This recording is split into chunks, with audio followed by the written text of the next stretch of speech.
ముద్రగడ నివాసంలో ప్రతిపాడు వైసీపీ నియోజకవర్గం విస్తృత స్థాయి సమావేశం జరిగింది. బాబు ష్యూరిటీ భవిష్యత్ గ్యారంటీ బాండ్లతో ప్రజలను మోసం చేశారు అన్నారు బొత్స. సూపర్ 6 హామీలు అమలు చేశామని చంద్రబాబు పచ్చి అబద్ధాలు చెప్తున్నారన్నారు. హామీలపై ప్రశ్నిస్తే తాట తీస్తామని మక్కలు ఎరగొడతామని అంటున్నారన్నారు బొత్స.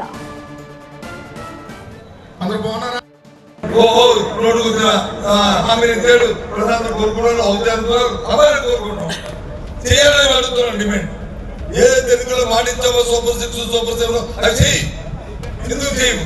ప్రజాస్వామ్య బాధ్యత అధికార పక్షంగా చేయకపోతే నీ పనులు వచ్చి అవన్నీ చేయిస్తాం. నీకు వచ్చే 1,60,000 కోట్ల రూపాయలు తెచ్చి ఎవరికి ఇచ్చాం? ఏం చేస్తాం చెప్పు వచ్చి అంటే దాని సమాధానమే. తిరిగి మళ్ళీ మా మీద రాజద్రోహం కేసు పెడతాడు.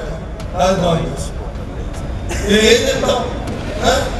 ఆయన వచ్చి పక్కన కొడతాడు. పక్క ఇదే సినిమాలు కూడా సినిమాలో లేకపోతే ప్రజా జీవితం ఎవరి పక్కన ఎవరు అనుకోవడానికి లేదు.